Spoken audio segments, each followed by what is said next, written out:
And Arn tells the story that you went and tried to have a conversation with Vince, and Vince basically said, stick with me. And I feel like you had heard that sort of song and dance before with Crockett, and you try to do that, but then ultimately wind up making the decision we do need to go ahead and leave. How do you remember that going down, Tully? Um, yeah, it's all kind of a mishmash because that's all in that process when in that process we'd given the notice, and then he made a big deal about us staying for Survivor Series because we were on we were on Andre's team, and so it was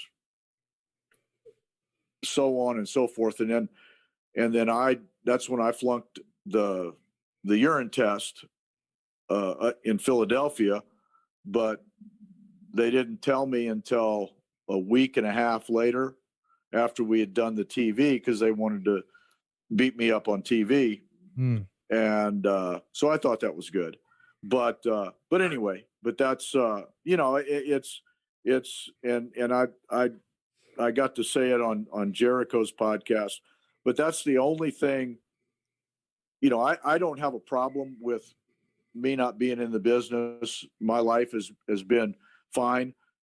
My only, and I have very few regrets in life, but when my drug test affected Arn, that broke my heart. And, he had to make some decisions. And it was not a stellar moment for me. And, cause it was, I didn't even get high. All I did was lick the inside of a bag. I wish I'd have got hammered.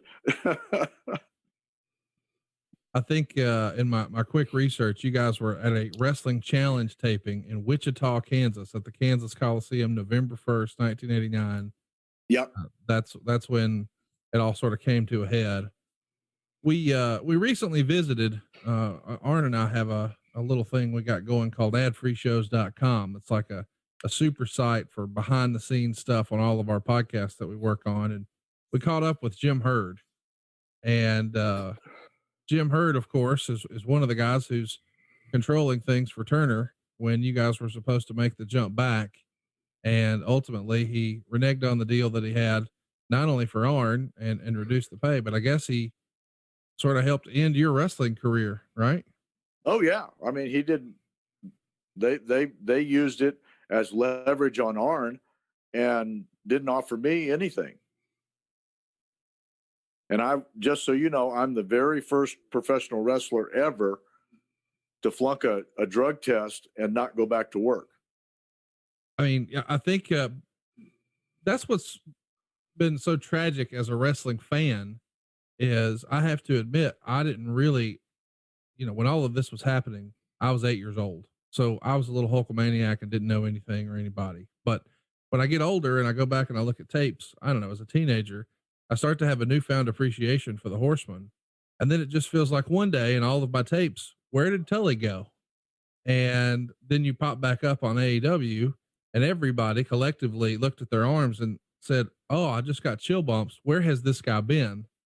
And it is one of the great, like, missed opportunities as a fan. Like, we were robbed of a really, really great run as a fan. I can't imagine how, and I'm so thankful to hear that you did have a great life and it worked out so well for you. And it's a happy ending and has a great story. But as a fan, I can't help but be a little miffed that we missed some really, really good years. Well, I was miffed for a while, especially when I couldn't pay my house payment and couldn't pay my car payment, and I was a little miffed too. So, in hindsight, it all worked out the right way, but you had to carry a lot of hard feelings for a long time. Do you place most of that blame on Vince McMahon, Jim Hurd, or did you just get to a place where you said, "It's on me. I did it. It is what it is"?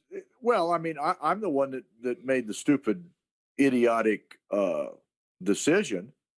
And you know, so I mean, you can't put the blame on anybody else about your life.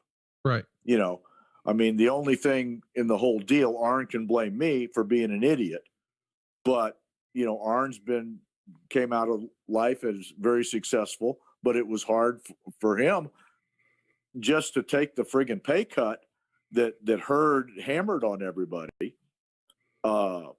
You know, but all in all, I wouldn't change what I did, because that's how I met Christ. Right.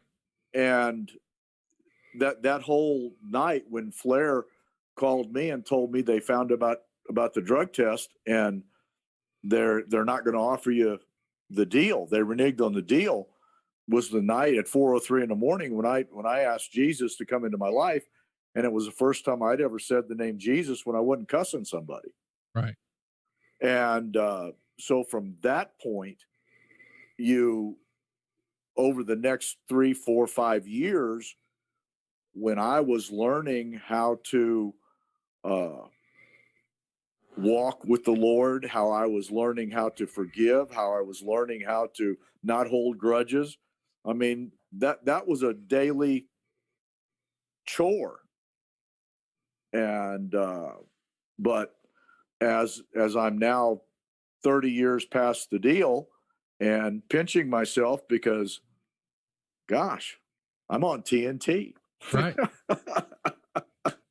It all worked out.